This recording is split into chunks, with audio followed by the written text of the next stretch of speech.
Hello and welcome back to the Corner Kick. This is episode 2, José versus Pep, with my friend and co-host Aaron. Aaron, how are you doing today? How we doing? It's good to be back. So today we're going to discuss the current headlines, the international break which has just been on. We're going to go over that again, and we'll talk about the standout performances, and then look forward to the weekend action. So to start, Premier League's back. we're going to talk about one of the maddest headlines of the week. Ryan Reynolds, the Canadian Deadpool actor, has purchased Wrexham Football Club. What do you think? Well, if you thought 2020 could get any more weirder, it just happened. Like I cannot believe he's bought a small club in Wales. It's mental. The third oldest club in history, you know. But he's only wanted to make a Netflix documentary. Yeah. Isn't he?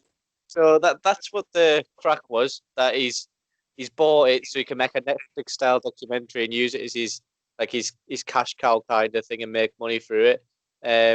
Do you think that'll start happening a lot more, and he's just making the first leap of faith? Do you know what? That could actually be start happening a lot more, and I think that if he puts any money into the club, they might be able to maybe get some higher league players. Maybe. Yeah. Well, look at Salford. They've had money pumped into them, and now they're in League Two. True. Sticking with the Football League, talk about Salford. What do you think of Tony Pulis going to Sheffield Wednesday? Well, Tony Pulis he's one of them managers, isn't he? Where what you see is what you get. He's a set piece specialist tactician, and they're guaranteed to stay up. So yeah, it's one of them, isn't it? Is it too safety appointment? Is it too early in the season to be putting Pulis in there though? Because he's more like a relegation battling manager. It's quite an early move. Sorry, it's quite an early move to get Pulis in there already at this stage with Sheffield Wednesday. They finished 16th last year, so if they kind of panicked, I mean, Nigel Pearson was also linked with the job. It seems like it's a weird one. Like, what are they in the league this season? Do you know? They're just above the. In fact, no, the 2 points off 21st, so that's just above the relegation places, but they are currently second bottom. So if they win this weekend and Coventry lose, then they go out the relegation zone. So clearly the owners they're getting a bit worried, aren't they? So it's one of them, really. Gary Monk, he's been about, and he's not really settled well in any of his clubs, has he? So you're right, to be fair. I did read a stat, though, that since Messi scored his first goal for Barcelona, he's outscored Tony Pulis teams 711 goals to 690. What a stat that is, like. Yeah. And sticking with the Championship, another crazy rumour is Barnsley have inquired about free agent Mario Balotelli. Oh yeah, I heard about that. Can you see? Insane. But he's an alright player, and he's been about, and he's got that experience. But it's a mad signing if they get him. It's a Balotelli move, though. Do you not think everyone expects him not to go, so he'll just go? You're right, but he loves the headlines. It's amazing. It's amazing though. But he's still got it. I think, in my opinion. He's only early 30s, though, I think. So he's still got a bit of time left on his side. Yeah. So what about Barnsley in a championship? Championship, yeah.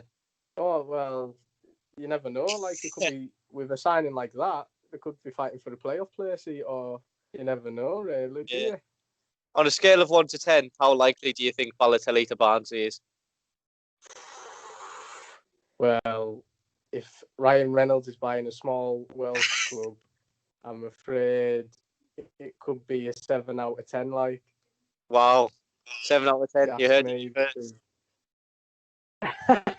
One thing we need to mention is our noisy neighbours across the border. Scotland have qualified for the first major tournament in 22 years. What do you think of that? Yeah, that is. What an achievement, to be fair. Like, they've got a decent squad now. They've got a couple of players who are in the top teams and McTominay and Robertson, and they've got some good leaders really. But it's one of them, innit? I can't see them going far in the tournament. Steve Clarke's doing a great job as well. He's won 7 games, drew 3, lost 5, so he's doing good with Scotland. I think. To be fair, I think for over a decade, this is probably the best manager they've got. If you can get Kilmarnock to 3rd place in the SPL, yeah, you're right. You know what I mean? And he's got the experience of Mourinho being Mourinho's 3rd in command, I think it was. Yep. At Chelsea, and I think he's a strong manager. And with the play England next year, how do you think that will go? Well, hopefully, if we can all get out of this, the pubs might open. You never know, and it might be a bit rowdy, like. Do you think it'll be a walk for England, or? Well, it's always it'll be a mad game, to be fair. But England are being a bit up and down at the minute, so it could go either way. You never know, like. Yeah, they played all right against Iceland. They scored a few goals. They did take a loss the other day, though, against Belgium. What positives could you take from them 2 results? Well, the thing is, Belgium, in my opinion, they're just a little bit. They're a little. Well, they're not. I say a little bit. They're a lot better than us, but we beat them the other month. Sorry, and we didn't even play well. And then, we want to get that one step ahead of the teams who are a bit better than us, we need to start. I don't know. I don't know where the issue is. Like, Southgate needs to stop playing a bit as defensive as he is.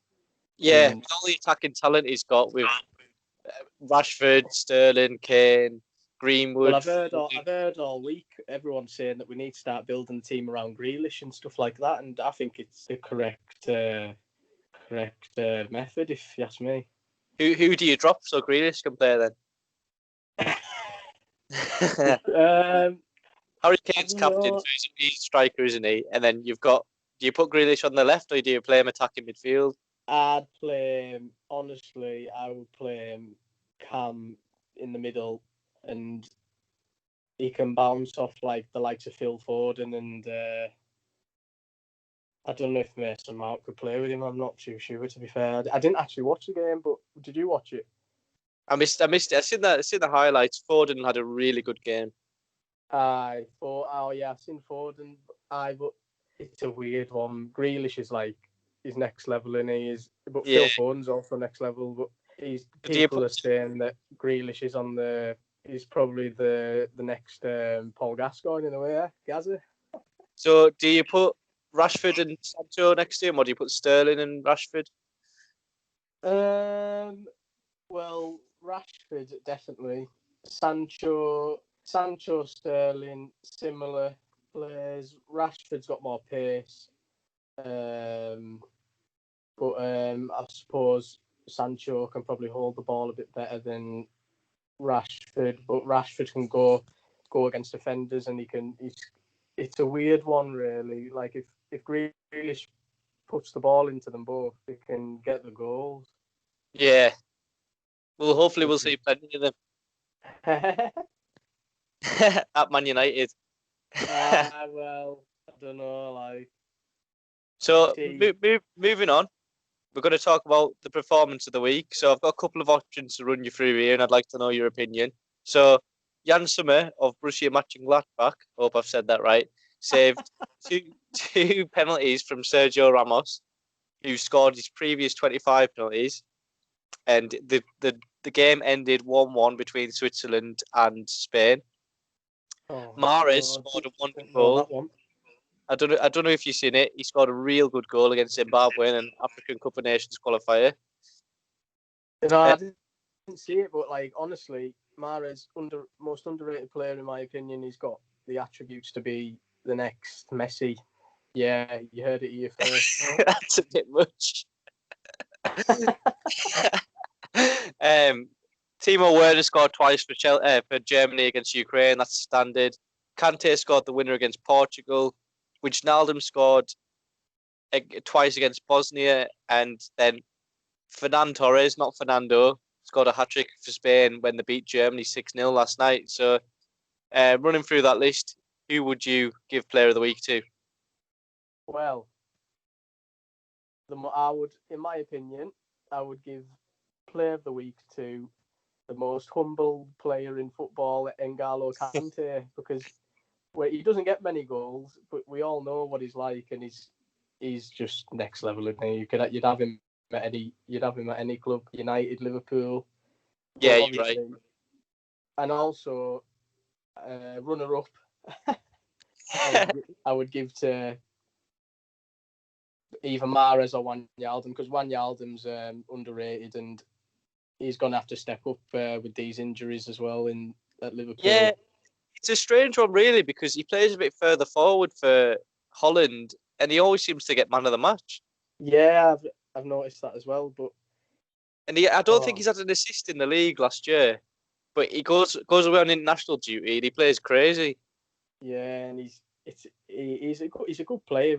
It's scaring me with Liverpool because I do not know what's going to happen. Like, I suppose with Liverpool though, he's got like Salah, Mane in front of him, like their attacking players. He's not going to start over them. I know they're on the wing, but you just play like a more 4-3. Only one man who can save us now, and that is boring James Milner, I'm afraid.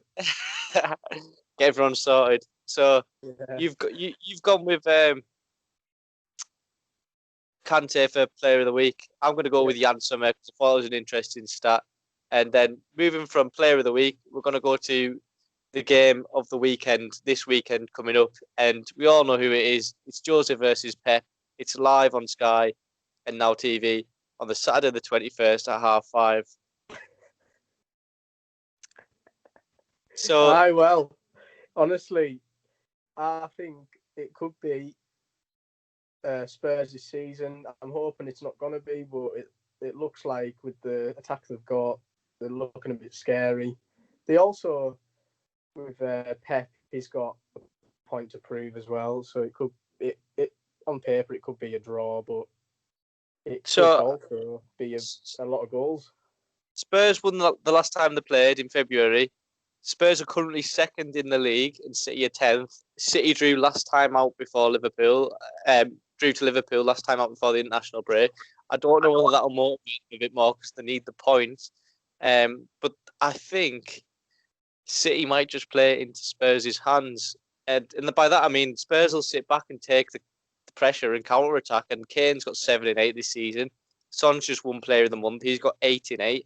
I think the counter-attack it'll play into Spurs' hands. Yeah, I think you're right. The thing is about City, they lose a game and then you think, oh, Pep's got a point to prove now, and then they lose a second one. They're so like inconsistent when it comes to fighting back for the next game. So yeah, I see. Pep signed a new 2-year deal today. Actually, I was a bit shocked with that. But where else would he go? Because he's got all the money you can have in the world, and I suppose he's in the best league as well. They said Messi's going to be available on a free next year. Now that would be scary. Well, yeah, but I believe it when I see it with Messi because he's all talk really, because he says he's going to leave and then he doesn't, and then it's mad. Yeah, you're right. So what I need off you now is a score prediction for the weekend. What, for the Spurs City? Yeah. 3-2 Spurs. All right, I'm going to go 3-1 Spurs. So we'll see how that gets on, and we'll mention it next week. Pick your bets on now. And then finally, we're going to end with a bit of trivia. So leave your comments down in the comment section below with your guesses. So who's won more Champions Leagues, Jose Mourinho or Pep Guardiola? And we will reveal the answer on our social media platforms, which are at the Corner Kick 20 on Instagram, Twitter, and TikTok. And that's all for today. So we'll catch you next week at Friday at 12 o'clock. Thanks very much. Thanks for listening. Bye.